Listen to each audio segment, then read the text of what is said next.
इथे यायच्या आधी आमचा चहाचा कार्यक्रम होता. तिथे आम्हाला 3-3 वेळा सांगितलं होतं की प्रत्येकाने 10 मिनिटं बोलायचं.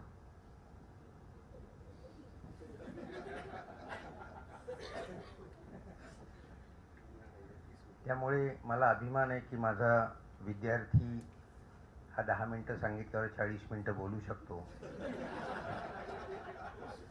आणि त्याहून जास्त अभिमान मला सरांचा आहे की हे आर्ग्युमेंट त्यांनी जर का सुप्रीम कोर्टासमोर केलं असतं तर उद्धव ठाकरे चीफ मिनिस्टर झाल्यातच जमा आहेत.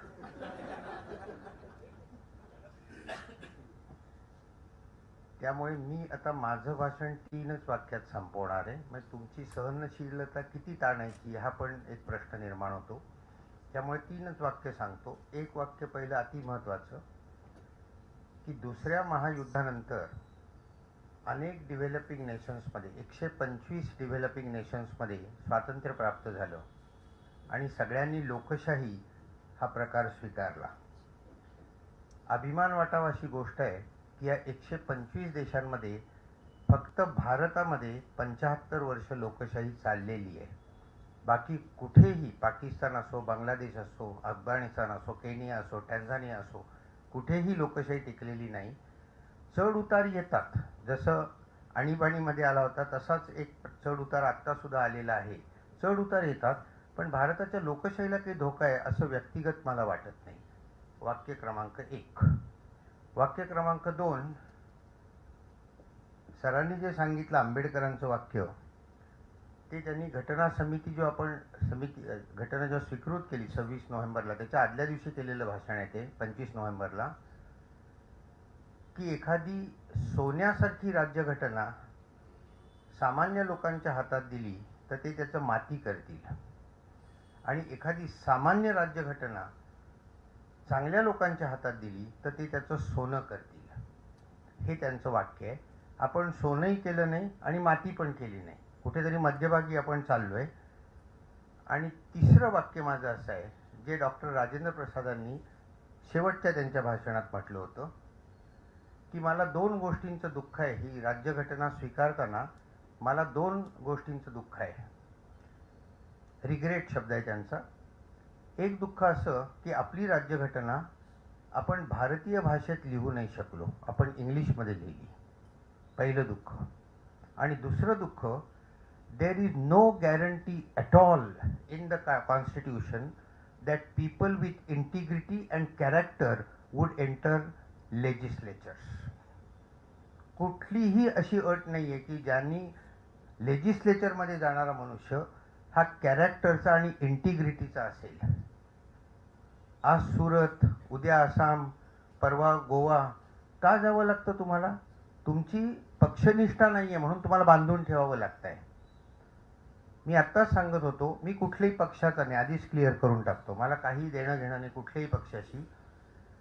पण जेव्हा मुक्ता टिळक, मी त्यांना भेटायला गेलो होतो, एक पाऊल चालता येत नाही अशी स्थिती असताना पक्षनिष्ठेपोटी त्या मुंबईला जाऊन व्होटिंग करतात.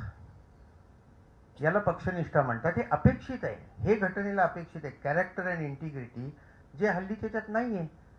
TN शेषन ज्यावेळी चीफ इलेक्शन कमिशनर होते तर त्या एका कॉन्फरन्सला मला बोलवलं होतं यांच्याबरोबर.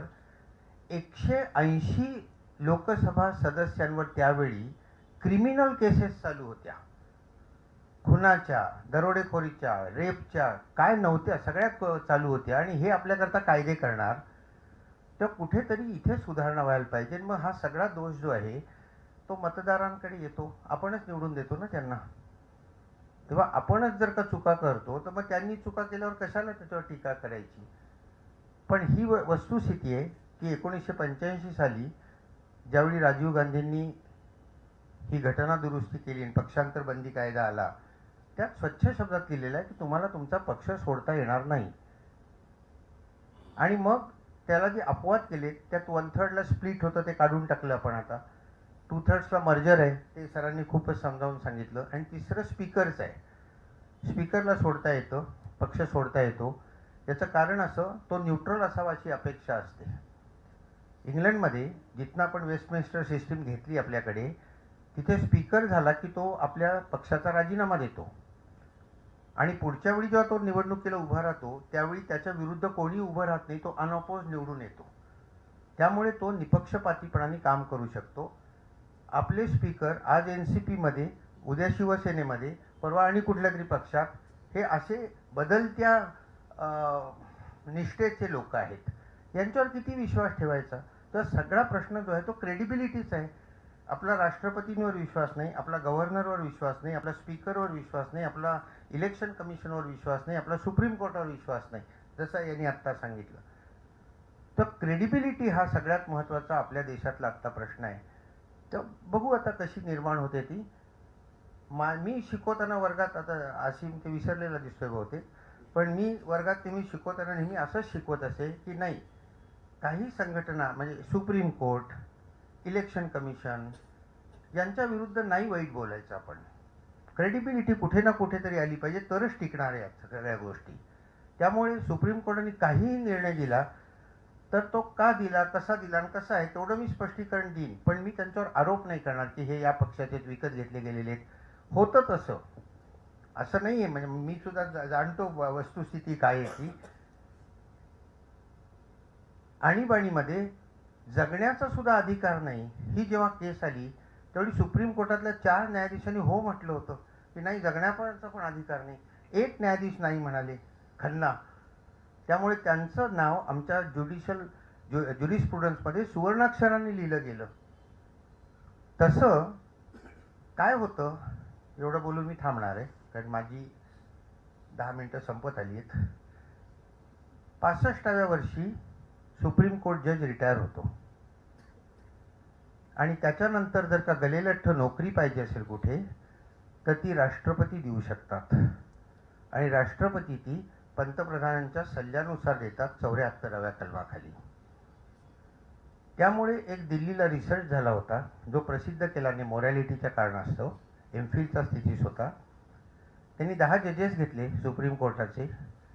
ते 60व्या वर्षी जेव्हा आले बेंचवर त्यावेळी 10तली 9 जजमेंट त्यांची सरकारच्या विरुद्ध होती आणि एकच सरकारच्या बाजूचं होतं. जसजसं त्यांचं वय वाढायला लागलं आणि ते 65कडे जायला लागले, तसतसं 10तली 9 जजमेंट सरकारच्या बाजूने जायला लागली आणि एकच विरुद्ध जायला लागलं. याचं कारण असं आहे की आम्हाला नंतर गव्हर्नर व्हायचं आहे, राज्यसभेचं सदस्य व्हायचं आहे, ॲम्बॅसिडर व्हायचं आहे बाहेर जाऊन. हे सगळं मिळवायचं असेल तर पंतप्रधानांचे पाय धरायलाच पाहिजेत ना. त्यामुळे हे सगळं घडतं. निस्पृहता ही विलीन आपल्याकडनं इव्हॅपोरेट होत चालली आहे, ती कुठेतरी आली पाहिजे ना आपल्यामध्ये. तेव्हा हा सगळा भाग आहे. आता गव्हर्नरचं फक्त एक बोलतो कारण त्या गव्हर्नरवर बरंच बोलणं झालं आहे. 163 कलमाखाली इतकं स्वच्छ वर्डिंग आहे, there shall be a council of ministers with the chief minister at the head to aid and advise the governor. याला डिस्क्रेशनचा फक्त अपवाद आहे जो राष्ट्रपतींना नाही आहे.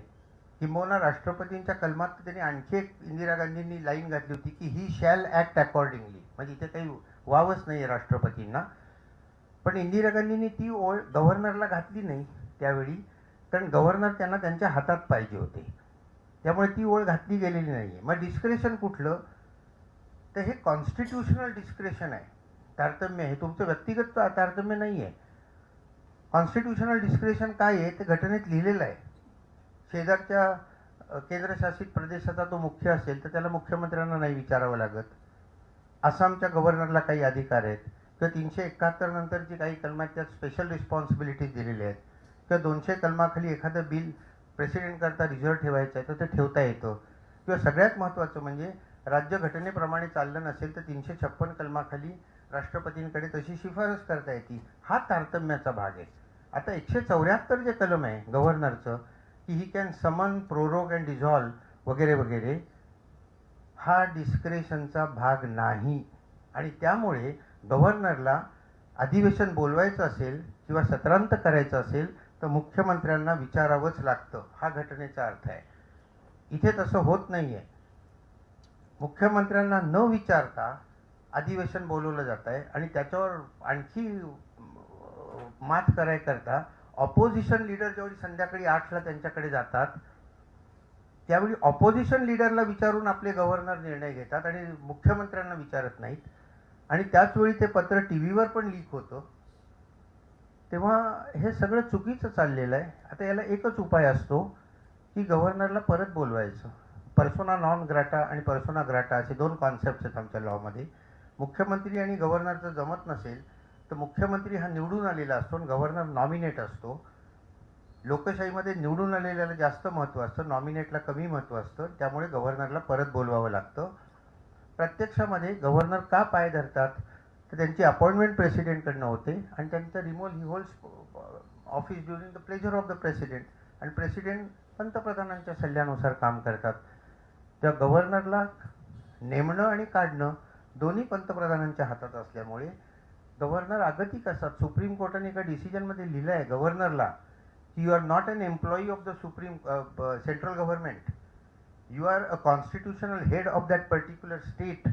तेव्हा तुम्ही 159 कलमाखाली जी शपथ घेतली की मी घटनेशी प्रामाणिक राहीन त्याप्रमाणे वागा, हे सुप्रीम कोर्टाने गव्हर्नरला सांगितलेलं आहे. सोली सोराबजीने एक पुस्तक लिहिलं आहे, त्याचं टायटलच आहे governor sage or saboteur of the Indian constitution. Sage म्हणजे ऋषितुल्य मनुष्य आणि साबोटर म्हणजे सॅबोटाज करणारा. कोण आहे गव्हर्नर यातला? तेव्हा अशी परिस्थिती सध्या आपल्या इथे आहे. सर्व राजकीय पक्षांचे मोठे नेते माझ्याकडे कन्सल्टेशनला येतात, सर्व पक्षांचे. माझं ऐकून घेतात, माझ्याकडे पोहे आणि चहा खातात आणि बाहेर गेल्यावर काहीही ऐकत नाहीत. ही वस्तुस्थिती आहे. तर मी काय इथे मी बोलून काय उपयोग आहे? जे घडायचं तेच घडणार आहे. थँक्यू.